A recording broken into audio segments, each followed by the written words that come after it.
extraordinaire, the GMologist. All right, hello everyone, and welcome to the GMologist Presents. I have an encore guest, my friend, author Paul Wolfe. How are you doing today, Paul? Doing good, man. How are you? I was thinking of a title for this one because I've had you on. This is the third time I've had you on, and the second one was the return of Paul Wolfe. Do you have an idea what I could Paul Wolfe the third, or I don't know? Is there some sort of third sequel?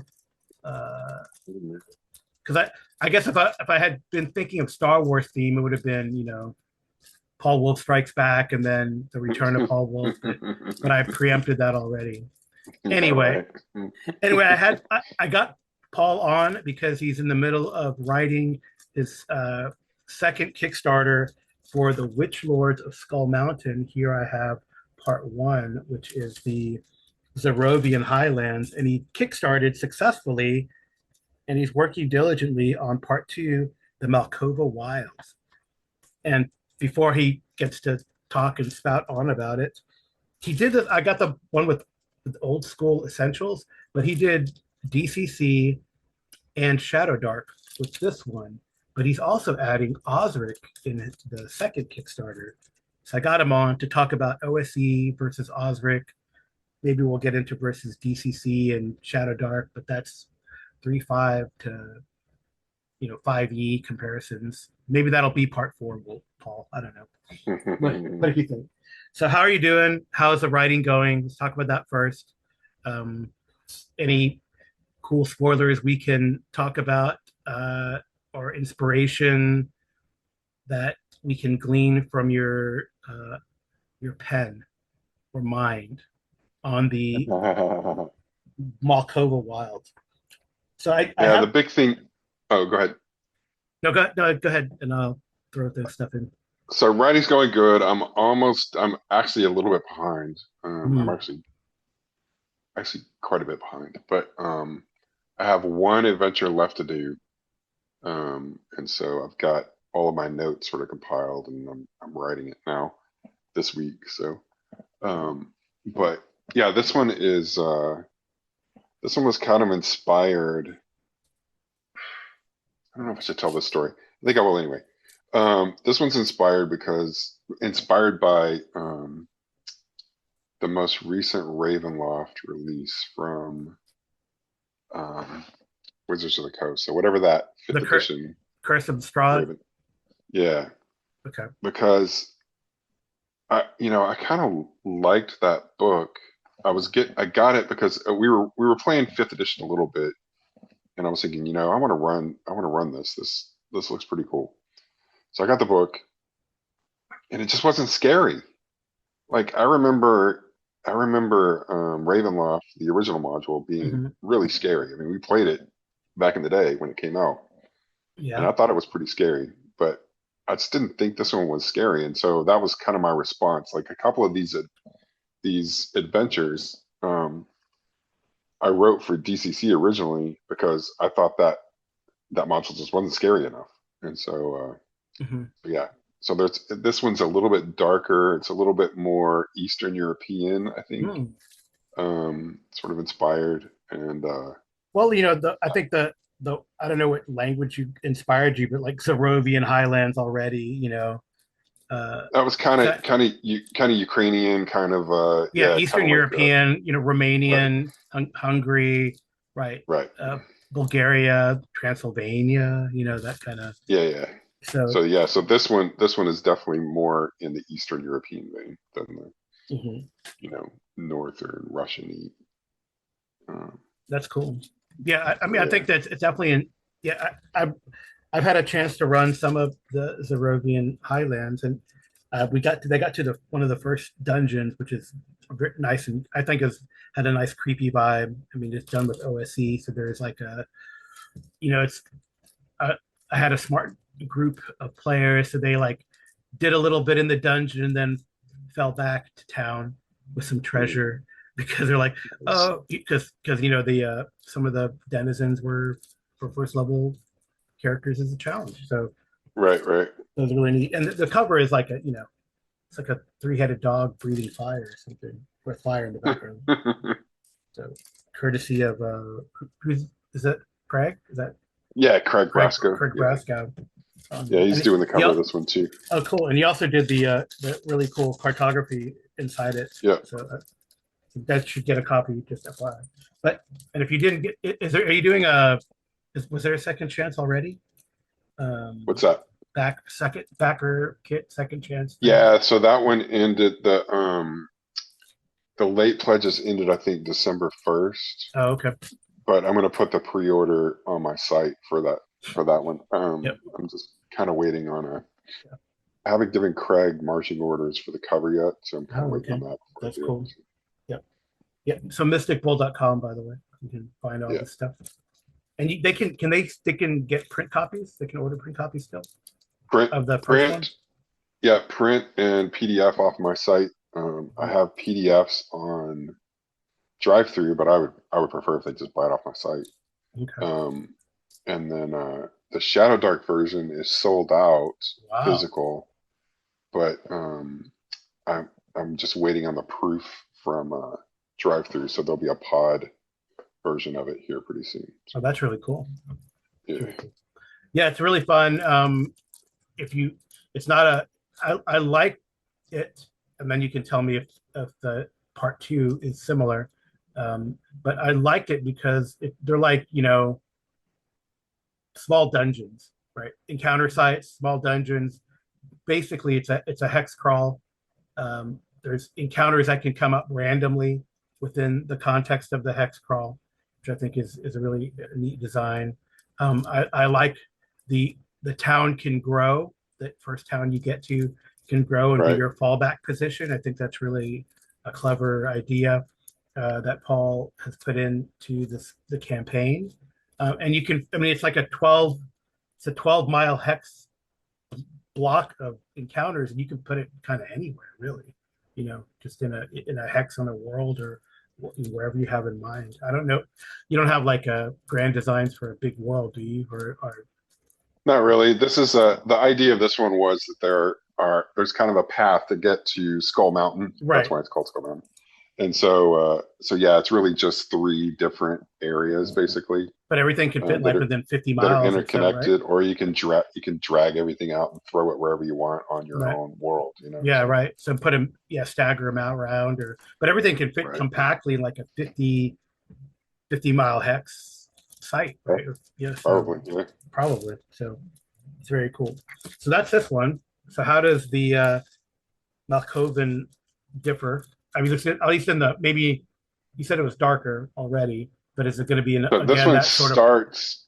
The idea with this one is it starts in a small town because I wanted to. I have this town system that I use, city crawl system that I use that I wanted to highlight in this.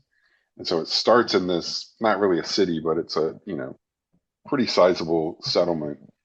And then I don't know if you guys ever played Darklands. It's like an old video game.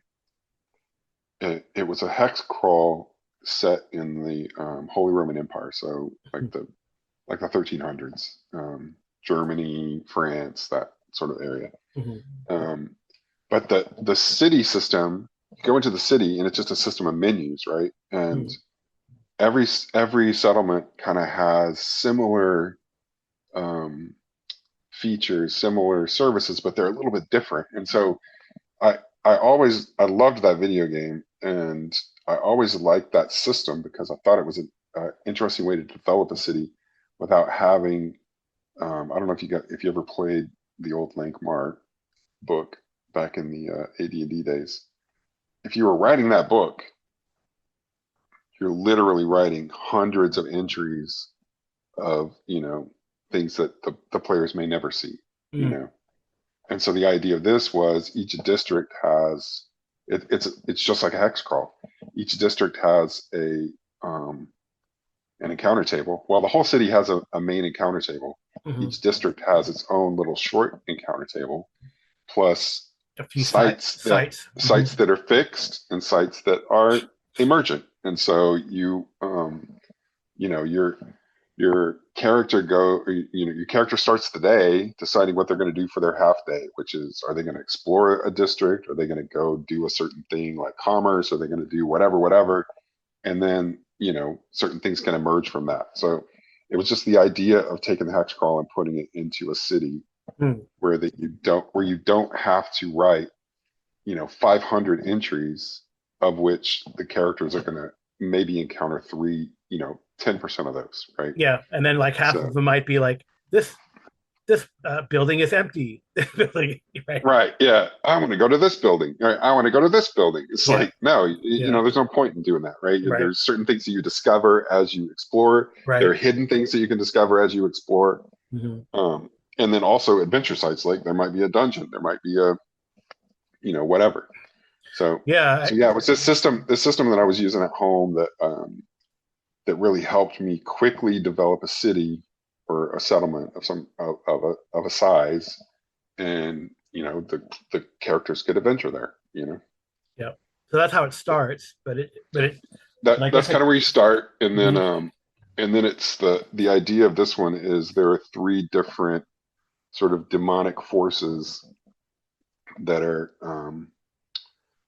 opposed to each other in this area, and your characters are kind of either for, against, or neutral to any one of the three, Mhm. any one or the three. um and if they're still interested in finding Skull Mountain, then it's necessary to interact with these forces to figure out how to get there. So Mhm. so yeah, that's kind of the premise of it. Cool. And do you have to have played this to play? Mm. They're independent.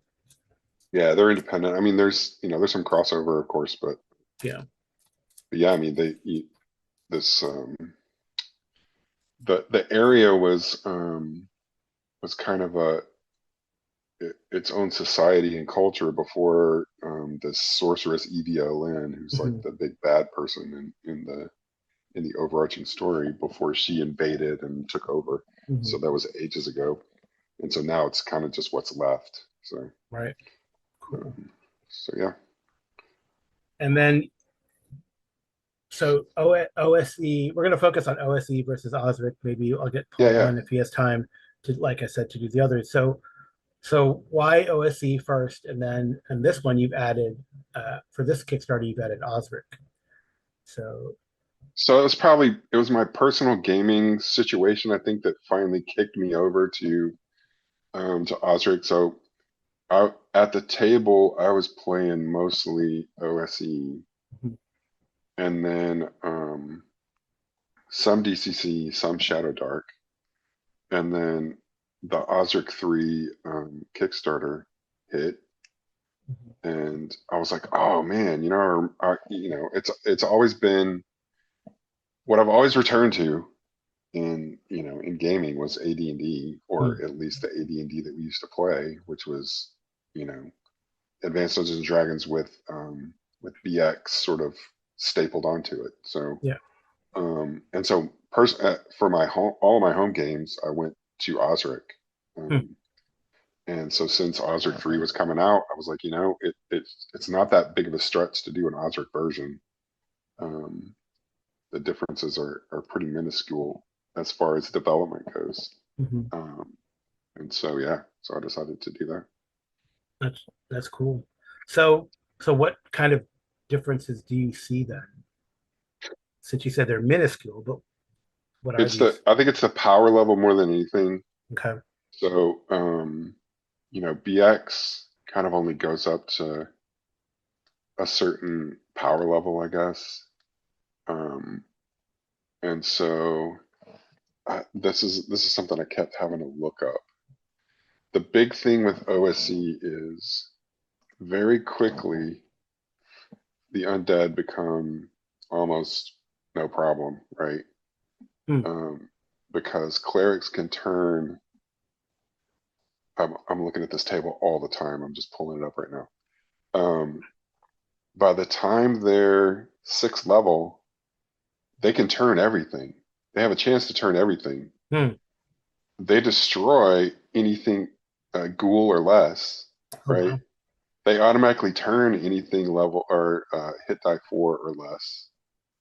And then, they need a 7 to turn a hit die 5. So what I'm trying to say is like by 6th level, there isn't a whole lot of undead that can challenge your party. And so think that it's like the power level changes pretty significantly Hmm. at about 6th level. And with AD&D, I think the power level doesn't really ever change. I mean, I think that you can challenge the party with monsters, with traps, and with all of the things that you could challenge a first level party with, right? Even at higher levels. So I think that's the first design consideration for me is like figuring out where the power level is for each system, Mhm. because Shadow Dark is a lot like BX in that regard. That although um, it's even less like there's less of a power creep in Shadow Dark than there is in OSE. Mhm. And the DCC is just like it's wild, right? Yeah, it can go. At first level, you could destroy the entire universe. So, Yeah, yeah, yeah. You'll have like or you'll you'll stub your toe and die. So, yeah, yeah, yeah. It's definitely like it can you can have big explosions at low levels, which is right. can roll really well. Or Yeah, and this one, and I don't know if I mentioned it, but this book is kind of level 4 through 6 ish okay, okay, in the OSE um, OSE game. hmm And so it's a little more, powerful. So it's a little more dangerous. right, right. Yeah, Um, so the first one is nominally levels 1 to 3, right? yeah, Yeah. exactly. Yeah, So yeah, so 4 to 6. That's like fireball level in AD, exactly. in You have to most consider games. from the design perspective, you have to consider fireball. Um, you have to consider what is that cleric spell that always surprised me? Dispel evil. You ever seen the dispel evil spell Yeah, it does a lot of in weird. OSE? It's pretty Yeah, nasty. Yeah. it's pretty Oh, much fail, save, make the saving throw or fail it. Doesn't matter. Something bad's going to happen to the monster. So yeah. that monster isn't really a challenge if you have that spell, or if they're Mhm. able to cast that spell, right? Yeah. But you just have to think about that, right? So hmm are they going to have that spell, and how's it going to affect the encounter or whatever? Yeah, it's Yeah, interesting. it's just a lot of design considerations between the two systems, definitely. That's pretty interesting. Yeah, I just very recently, I was thinking I run a Hyperborea campaign, which is Oh yeah, close to AD&D first edition, in my opinion, maybe first edition, second edition. But yeah, you could. I realized there's a creature there that, wow, if this thing hits, that could blast a character. I mean, these characters are like fifth, sixth level, right? They got right, right. lightning bolt, down the line there. But one hit from this creature can still take out a character, So they fought like a water elemental, right? So those Oh things yeah, yeah, yeah. pack a pretty punch, and Yep. but the one character was pretty smart. He could have gotten one shotted by this creature, but he cast like protection from evil. The thing failed its saving throw, so it couldn't. Can't touch I him. yeah, I kind of didn't call. Yeah, it was kind of odd. I didn't know if there was like no save or not. I didn't really feel like looking it up in AD&D, so I just made the ruling. Well, it's technically not summoned. It was summoned to that location, so I guess it's Right, extraplanar. So I'll let it have a saving throw, which is like even at that level, that creature need like a 14 or something like that. So still right, good odds for the player character. It failed, so it didn't. He was able to withdraw, so he wouldn't get squished. But right. yeah, it was. I was like, wow. I mean, unfortunately, that then they're all spread out too. And it was a fun encounter because they're kind of all spread out and they couldn't do any. People without magic couldn't do anything. But eventually, the spellcaster lined up with a lightning bolt. So at some point, as a GM, at some point you're like, oh, the players are going to win this one. So I mean, that's the thing that I think the first thing you realize once you get into like the advanced GMing, is that every single one of your carefully crafted monster encounters, it's the characters are just gonna ball it up, throw it over their shoulder, shake out all the treasure and move on. It's like But you there's don't have some to spend a memorable whole lot of ones. time. The You don't have memorable to spend ones a whole though. lot of time on backgrounds and, No. all that stuff. It's like, get it in there, make it a challenge, and either they win or lose, right? So, And I think what's um, funny is it's interesting how that works because you never know too. It's surprising what type of foes can give the players trouble, and oh yeah, absolutely. it's usually not the big like a big bad either, right? They're Right. like maybe because they focus fire on it or they forget the minion or the creature has a particular attack that creates a condition. But like I remember, I feel like it, say like in Tomb of Annihilation, which is in homage to Dwellers of the Forbidden City for 5e. I don't know if you played that, um, but I haven't played the 5e but version, there but I played the there's 1e this version. like Fane of the Yuan-ti there that's like it's an extended dungeon crawl where you, you basically start murdering a bunch of Yuan-ti in their sort of castle right in the city, and they had no trouble with the big guy. But they had a lot of trouble with his lieutenant, who was like a cleric or something like that. So I thought that was pretty interesting. I thought, oh, hit point wise, one had a lot more, but I guess certain spells just kind of gave the player characters fits. The So Onti are hard anyway. So yeah, in yeah, every system, yeah, it's I fun. think that what's funny, I think, is the most challenging monster, at least in the OSR style games, is the carrion crawler, without Yeah, question. has like Like 8 attacks, six, right? Or yeah, eight it's attacks, all paralysis. yeah, So you're gonna make a saving throw, and somebody's gonna fail it. You right, know, right, yeah. Cure Light Wounds cures paralysis, which is nice in Mm-hmm. OSE. Mm-hmm. But I don't think it does it. I don't think it does it in AD&D. I think there's a separate spell for that. So There might be, yeah. But I yeah, mean, I so guess that unless you're an elf, right? The elves are yeah, say ghouls too, 90 right? ninety Ghouls. percent resistant to no, just ghouls. I think right. Uh, Is it just ghouls or is it paralysis in general? No, you're right. It's just ghouls because it's like a I could. I honestly, I always say I play about 500 different versions of this game, mm-hmm. so it's hard to keep track of which system has this and that. And Yeah, so I always have the SRD at least up for each yeah, game, yeah. or while I'm writing, or the actual books in PDF. I'll have them up, like so that I can wait a second. Reference. Yeah, does this Can work you the do this in same? OSRIC? Oh no, you can't. Yeah, that's funny. Yeah, so yeah, and actually, Matt Finch is. If you did the Kickstarter for Osric 3, Matt Finch has released a beta copy of a preview copy of the player's guide. Yep. So it's and I kind of flipped through it, flip through the PDF, scroll through the PDF, and it is AD. I mean, I'd never played Osric before. I stuck with AD&D, um, and it reads it's the same to me. I mean, I don't know. There's probably some minutia of difference, but I was like, oh, do they have right? They have races class, their levels, or limits, to the different ancestry species, whatever they call them. Right. Um, Ancestries now. Yeah. yeah. So, right. What's the other big? Yeah, there's different. It's not the same table for experience points, right? Right. Yeah.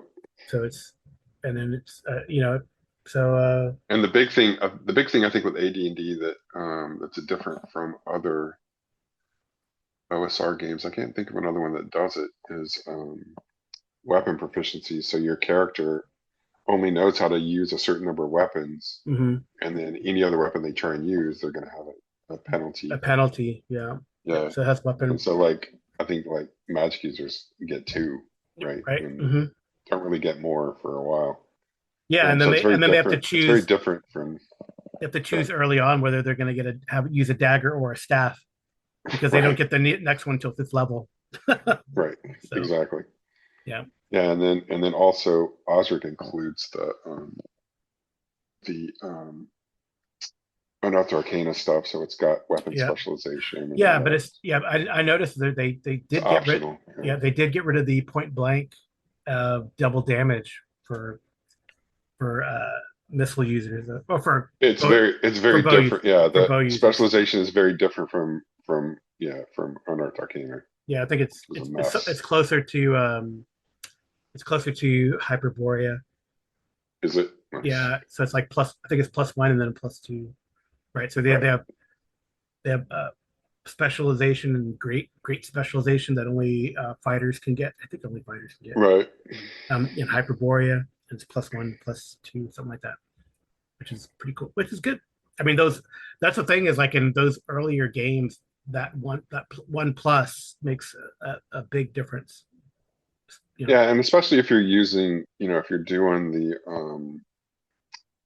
generating abilities like 3d6 down the line or even 46, Mhm. down the line or something like that. If you're not really giving the player the bonuses through their abilities, then definitely it's helpful, stuff like weapon specialization Yeah, to kind of help them through those early levels. and the damage, the extra, so you have like a minimum amount of damage you do. If you roll a 1, then well, at least it's a 2 or Right. 3 or depending, right? And you get more than one attack per round, Right. Oh, or you get through that's two. Yeah. kill. Yeah, that's killer. Like in Yeah. Hyperborea, which is the game I'm playing that quite the most. Well, AD&D and Hyperborea.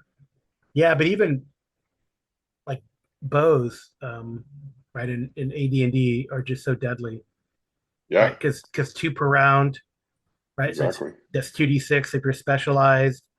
Then between 0 and 30 feet, which is most dungeon encounters, it's double Yeah, yeah. damage. But it's interesting. I mean, I love seeing it even on a grid or on a map, or if you draw it out or whiteboard it, how the players will maneuver to get into that point blank, knowing the dangers. Right, Mm. if they miss or they don't take it down, then they're going to be in like charge range or attack range. Right. So, oh, it's fun. It's interesting, and I mean, it definitely helps a lot because you can throw a lot of things at him, and if the bow specialists get into position, then I think one of my favorite um, encounters when we're running our AD&D game is like there is this running battle with goblins, which is even without the specialization, it'd be like one hit, one shot, right? But it was a fun running battle, and they had the bows were moving, the bowmen were moving into position so they could shoot down the line, and then the melee people would follow up, So it's really pretty fun to do this running battle with goblins and bugbears, I guess, and some other stuff. But you Yeah, could and I you think could the do good that. You thing, the could other good throw thing, thing. You could the throw other thing. good thing with Sorry. OSRIC, oh, sorry, go I ahead. was going to say you can throw a lot of more things. I think as a GM, I think it's more exciting. I guess not that you're trying to kill the characters, but then it seems more heroic. It seems more like you're always going for that. The scene in Conan the Barbarian where the three heroes go into the Mount Doom and they start slaughtering people, that type of thing, right? Right. A running battle like that. Anyway, sorry, I interrupted you. Oh no, it's good. And yeah, I think they added, I think AD&D added a lot of tactics to combat Hmm. that didn't really exist in basic or whatever. And then, of course, OSRIC keeps up with that. But also, I mean, you can shoot into melee, but the targets are random, right? Right, right. So, Yeah. so yeah, you're kind of out of the shooting in the melee business at that point. I So you mean, have to think you about the can risk it. tactics, Yeah, you can risk it, right? but I always tell the players, well, you can, but then it's like they're both medium size, it's 50-50 chance. If they're bigger, then it's a you know 60-40 or two-thirds Right. or something like that. But yeah, that's a fun consideration. Also, the rounds are like a minute long, right? And Yeah. and Yeah. For AD&D. Yeah. spell casting segments can matter if it's a longer spell. I mean, the evocation attack spells usually are quick, so if you win initiative, you're usually okay. But if you're surprised or something, you're not going to get that spell off in that round, or if it's a longer spell or summonings and things like that, that take longer. So Osric keeps the minute, yep, I saw the that. minute and the segments and all that. It just simplifies it Hmm.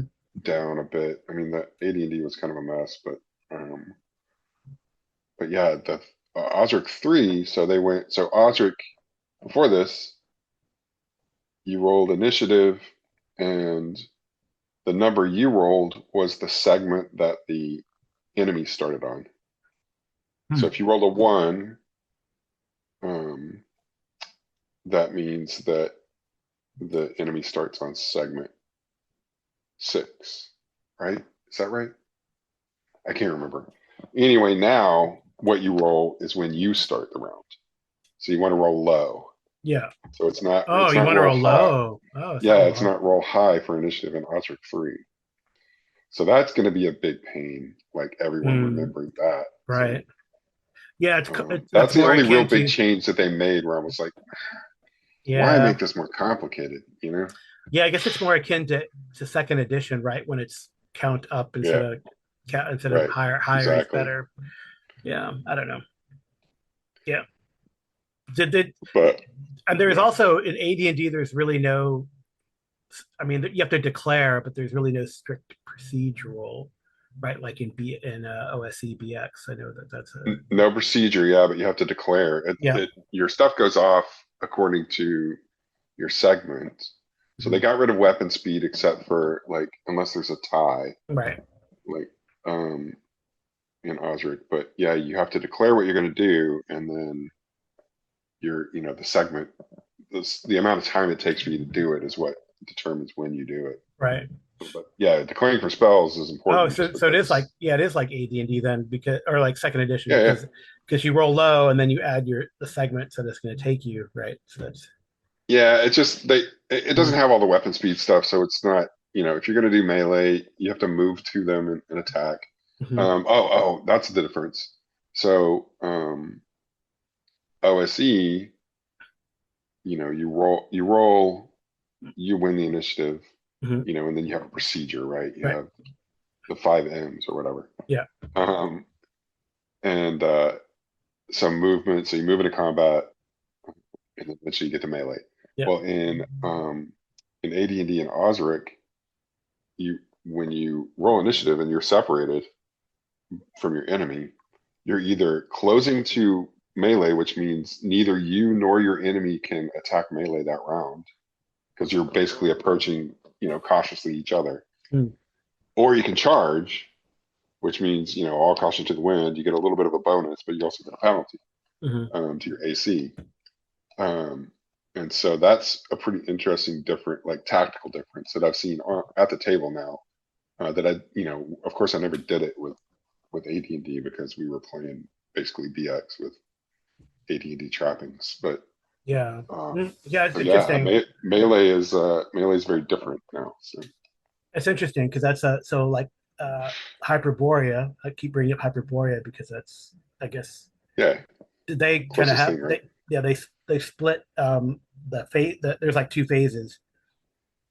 So there's like the procedural phase, right, where you don't move and then move and do something, and you can half move Right, and do something, right, usually, and then dump.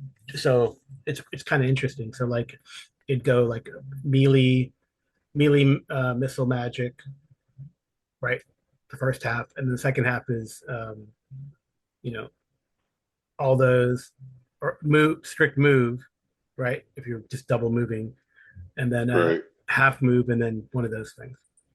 So, which is interesting.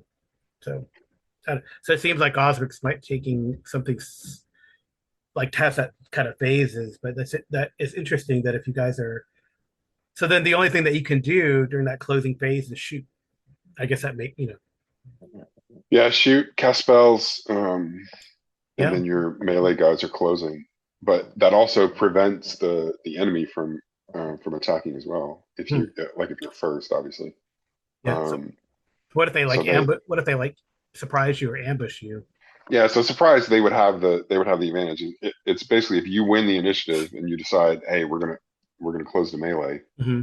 then the enemy can't the enemy melee guys can only close the melee for that Okay. round. Ah, If you charge into combat, then all everything bets else are sort of off. happens. Yeah, it's Yeah. interesting. I So wonder maybe if they've set their I wonder if spears most or people, whatever. yeah, I wonder if most people would just charge without.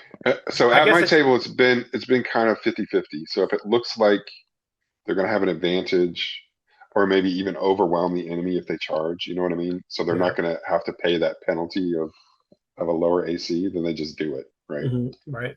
But if it's a little, if it looks like maybe they're going to set their spears, or they're going to, Yeah, if they're not going to overwhelm them and they're going to have to pay that price, then maybe they don't do it because it gets everything kind of set up. Your archers can fire, yeah. sleep spells can go off, like all the stuff that you would normally do hmm It's can just go off before just a you close the melee. melee. Yeah. Yeah. Huh. Unless they're like I said, like surprise you or ambush you, or but then maybe that's a consideration for monsters. If they win initiative, they could charge too, right? Absolutely. Yep. Or Yep. they can But get that's the ready, importance right? of declaring. The importance of declaring is like if you say, hey, my spear guys are going to be setting their spears in case those guys charge, hmm and you roll initiative, and the DM was planning for them to charge, then you did it. You did a good thing. You know what I Yeah, mean?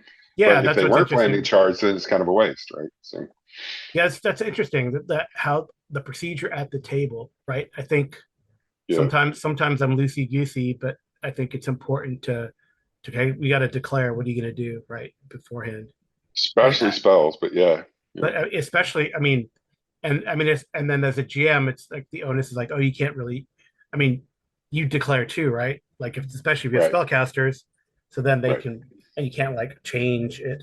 Although, like, what then the complaint I've always heard is like, well, what happens if the person you're going after is goes down, or you don't have to declare targets, you have to declare what kind of what you're doing, The right? the cool thing about OSRIC 3 is that he's actually giving you that guidance. Mm-hmm. Um, like, it's kind of like, well, figure it out, right? It's not a zero sum game, right? Yeah. So you were going to charge, they closed to combat, so you're going to have to close to combat, right? That's all you can do this round. Mm-hmm. You can't really change because If they win initiative, yeah, you were already closing the combat, right? yeah. Mm-hmm. But let's say you were going to attack the spellcaster, and spellcaster's dead by the time it comes around to you. Well, there's another guy right here. You're in melee already, right? Yeah, So just attack. The other yeah. cool thing about OSRIC is, so it's tactical, but it's not like 5 foot square tactical like 3.5. Mm-hmm. So you're either in melee or you're not in melee. And so anyone that's in this sort of 10 foot square, 10 foot radius area of Mm-hmm. melee um, is a target. So it's not like you're moving, you're having to maneuver to this guy or that guy, Mm-hmm. unless you have your guys set up a certain way, like a line. You're right. You can attack anybody you want that's in melee.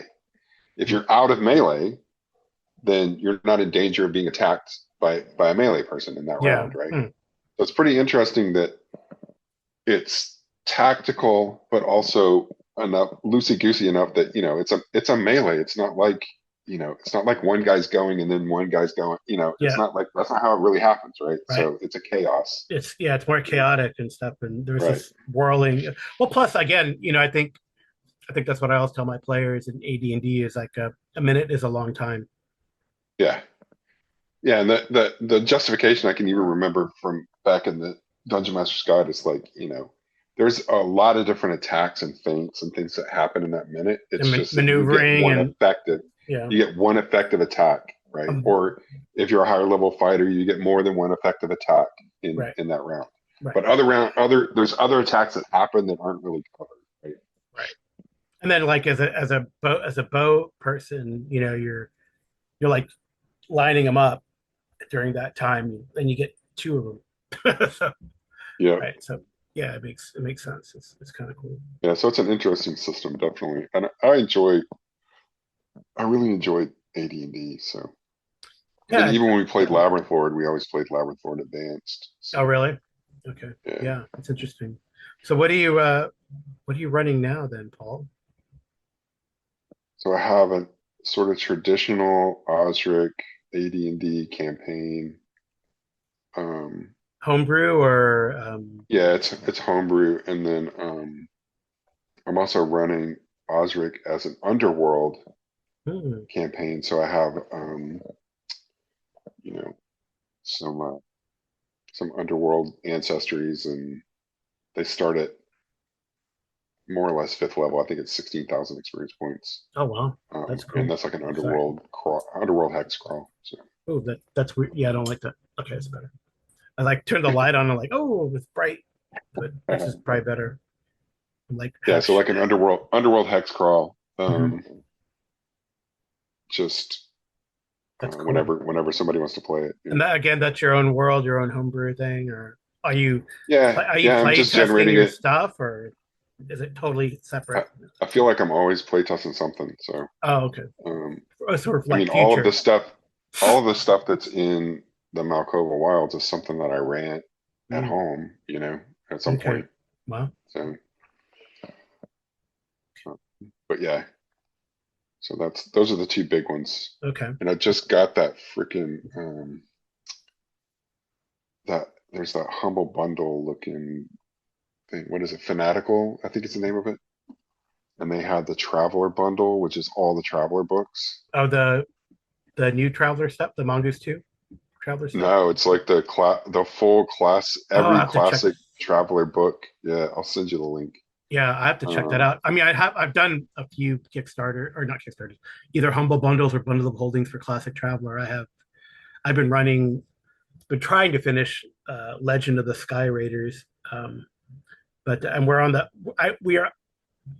It just scheduling has been a nightmare, but we're like on the last encounter. Like there's only one really thing left to do in the adventure, but just getting. But fortunately, I have it all set up on Roll20, right? So Perfect.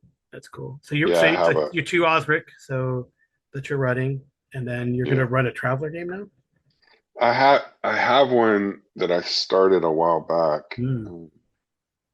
That's all, of course, all set up on Roll20. Is that a And Classic Traveler or what? it was kind of a combination of classic and Cephas engine, Okay, which is the Mongoose One, yeah. yeah, it's like the what do you call it? Like the open source version of it, Yeah, basically. yeah. Um, but yeah, it was set up as a as an open table West Hmm. Marches style Oh, game. cool. So That's um, cool. but yeah, I mean, just I got that bundle today, and so now I'm like, oh, I There's haven't some got good time for stuff. another campaign. Yeah, if there's some good stuff in there, like all those classic adventures. I mean, Oh yeah, the new Mongoose has tried to like redo them, Mongoose 2, but they're so good. Some of them are. I mean, like the old adventure design, I would say. So, like I would say, Legend of the Sky Raiders. It is kind of pushes they push you in a certain direction. There's a story right. the authors want to tell, and really you can get kind of railroaded. But Yeah, I've let the players like and logically I'm like, okay, what would what would well trained, right? Let's say like you're an ex space marine, right? You're not gonna just like, oh, I'm gonna saunter into this ruin without scouting. That's dumb. You're gonna scout ahead. right, You do some recon. Maybe you have right. someone who's a scout who's done this kind of work before. Observation of an alien species. So yeah, of course they're gonna scout around stealth. You have certain technologies like drones and stuff like that. That they've introduced in some incarnations of Traveler. So why wouldn't you do that? That's what you do Right. normally now in a tactical type of game. So you're not going to get if you make the rolls, you're not going to get caught unawares in Right. a prepared ambush, and then Right. you Right. can turn that around. So I feel like I've given the players it's a cool adventure, but I think you have to for a more modern I don't know modern sensibility. But I don't even know even back then. Um, I feel like people would have had that as a consideration. I'm not going to just walk. I'm not going to just walk into some ruin. Yeah, I mean, I feel like all of any adventure, really any published adventure, I just take it and tear out the things that I want, and then Mm. especially if there's a story in there that the character is supposed to follow, that's the first thing that goes, right? I'll grab all the interesting things, rip those out, and then put them where I want them, Right. That's true. and set them up to where they'll be a little more emergent or whatever. And but yeah, that I was reading one of them today. It was one of the short ones, and the whole premise was really interesting. It was like interesting in the sense that it was very sci-fi. It was a very sci-fi story, which Mhm. was the ship. The ship that you're on was at this one. It's like stranded on Arden or something like that. I can't remember what it's called. The ship that you're on was at this port, refueling, dropping off cargo, whatever. Mhm. And a war started, Mhm. and they declared for basically the faction that you're not. So you're trapped. Like they won't. They've rejected your visa, your exit visa. Mhm. So your ship is grounded basically. And so the whole adventure is trying to figure out how to get an exit visa. And it gave you, some characters that you're gonna have to deal with probably, Mhm. some situations, that you're probably gonna get into. And then it's like, here you go, GM, go for it. Yeah, I Let the like that. player, There's some good ones. let the chaos of the players take over, right? Yeah, there's some good ones. Like I think there's one classic one called Murder on Octura Station, where you roll ahead and it can be different every time. Like Oh, who the nice. it's like Clue, right? But who the Yeah, murder yeah. victim is and who the murderer is. And I did that. There's also another one. I don't know if it's going to be in this bundle, but Action Aboard the King Richard has a scenario like that, and I used that in my ongoing Traveler game. And and it was I was shocked at how I yeah, I was shocked on how I was able to um not the word's not hoodwink, trick the characters into falsely accusing somebody. it was Nice. it worked really well. It was good. I mean they got their it was kind of cool because I mean the I have good players, and I guess that's always a plus, right? You have good players. They finally understood the situation, and they're like, "Oh, we screwed up." Right. So they actually at some point they formally apologized, stuff like that. They got the real bad guy, type of thing. So it's good. It was fun. And then they had, yeah, it's a I like Traveler. Traveler I think is my forever go to sci-fi game. So I guess that'll be Yeah, another. I'd played it a couple of times. Mm-hmm. And I'd had this game set up with Frontier Space originally. Huh. And Frontier Space is just a, open source version of Star Frontiers, Mm-hmm. that's better, better designed. Um, and What, you don't like the because I Zebulon's table like they use in Marvel superheroes? Anyway, exactly. I really want to run. I mean, the Star Frontiers universe is it's awesome. cool. Yeah, I love it. Yeah, And so I've always wanted to run in the Star Frontiers universe. And so this campaign that I came up with was Frontier Space, but it was sort of in a homebrew and Star Frontiers universe. neat, neat. And so yeah, I did and then when I ran into Traveler, I was like, oh God, this is the perfect system. So I just Yeah, converted it over to Traveler. it's such an easy system. It's really Oh fun. yeah, Yeah, I just and it's the vibe I want to go for, which is I've always heard this was always the critique of modern D&D games versus older D&D games, which is older D&D is ordinary people doing extraordinary things, mhm. and new D&D is extraordinary people doing ordinary things, right? Like Yeah. failing to jump and things like that. But Yeah, I mean, Traveler is literally an ordinary person, right? yeah. And they're doing ordinary things for their world, basically, right? Or their universe, and it's Right, really I really enjoyed. Yeah, I mean, I guess this is all about emergent play, right? I, right. I, I apologize, listeners. You probably thought we were talking about OSE and OSRIC, and now we're talking about Traveler. And That's right. but uh, but the emergent, I think a Traveler can be so fun and emergent, whether you play in the official Traveler universe. It's so big and vast, and there's a lot of Right. little hooks there. Um, and then things just happen. I remember when I proposed, I said, "Hey, we could play this like adventure path, right? Or we can just space trucking." Like, would you just Yeah, go, you just fly around the stars? And they're like, they said, I'd rather fly around the stars. And absolutely. they'd rather, you know, and some people have, you don't have to have a spreadsheet. One person loves to do the trading. I let them do it. Cool. Right. You do the trading, you do the mail runs, you make the money that you need to. At some point, I've finagled it so they don't have to worry about that because I think at some point you don't want to worry about a ship's mortgage, you know, a ship. Right, right, So I've finagled things so that they've made cool decisions and done some heroic things as ordinary people, right? right, right. Really in a Yeah. big universe. So like they joined this, for example, they joined this hunt. Um, they said, yeah, we'll go with you on this hunt to find for some rich noble dude. But then they found like a new sophont, like a new like this was a home world for a new race, which protected. So that's really cool. They did some like it was just neat how things worked out, mainly because they were just going from place to place, and a lot of times you just roll a random adventure or a random encounter or random adventure, random patron. And I think that's great what you could do as traveler, right? It is definitely a Yeah. hex crawl in space, so it's great to do that.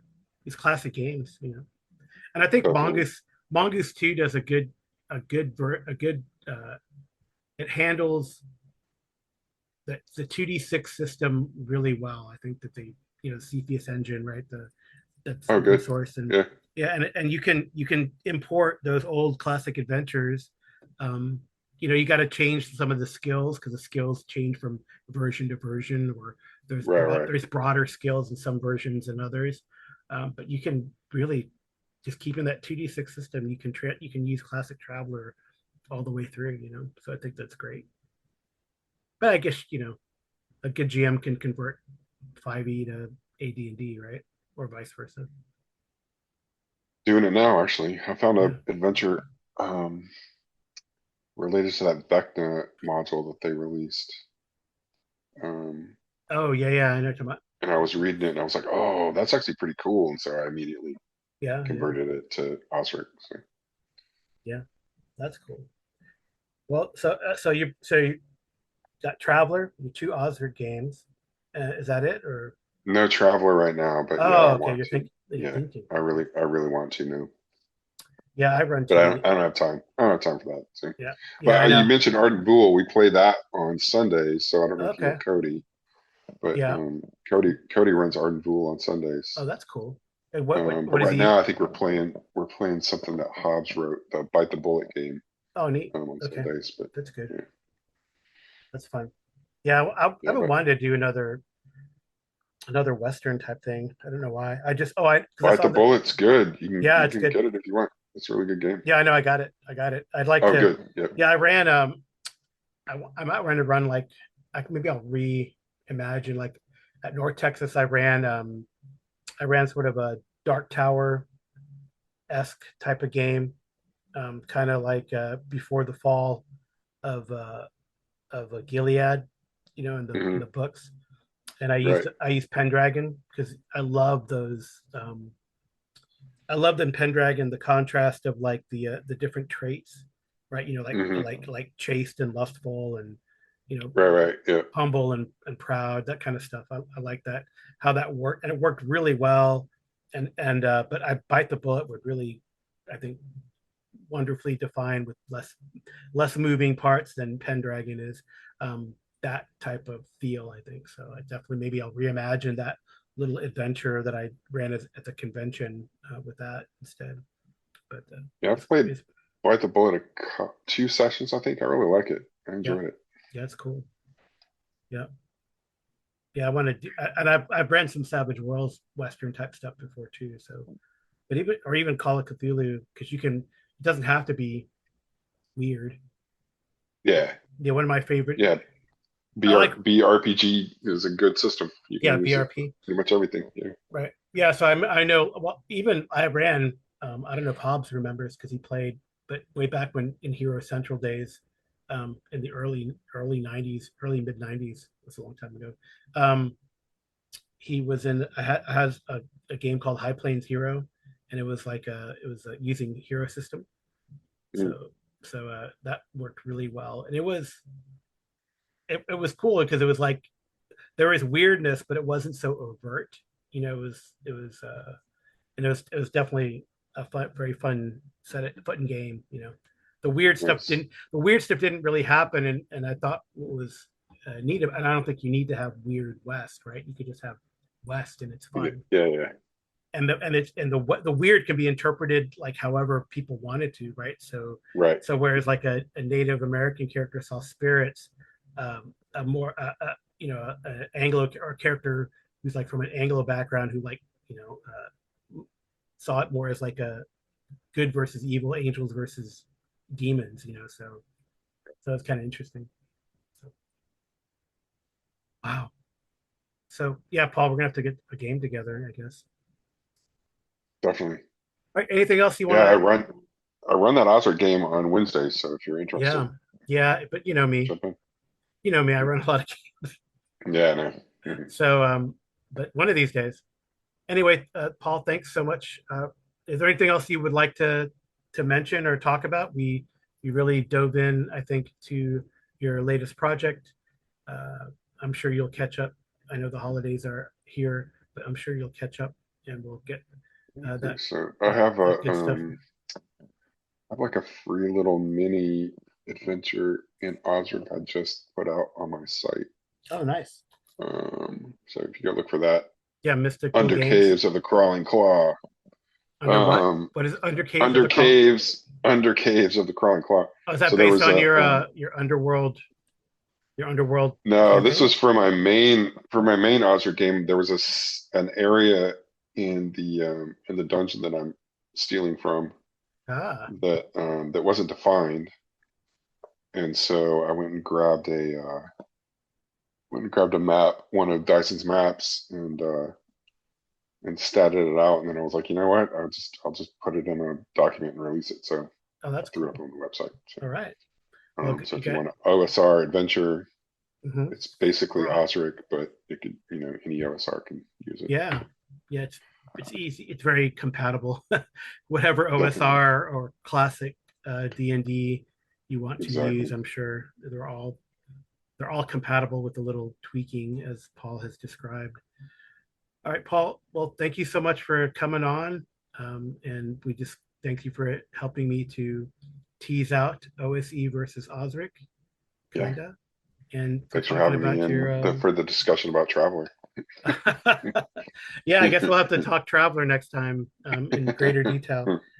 Again, thanks so much, Paul, and I'd love to have you on again. And take care. All right. See you, man. Once again, real quickly, I want to thank Paul Wolfe for coming on to the show once again. And if you liked what you heard or you have any questions, please don't hesitate to send me a line and I'll contact Paul, see what he has to say. Maybe he'll come on if you guys have a lot of questions about OSE OSRIC, his game design, and what he plans to do for the Witch Lords of Skull Mountain. And check out all his products at Mystic Bull Games. Put a link in the show notes.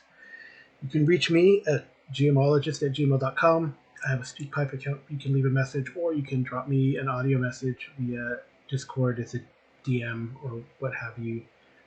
My wife, Amy, does the cover clip art, and TJ does the intro and outro music. Thank you so much for listening. We'll talk again soon. And yeah, good night. Good rolling.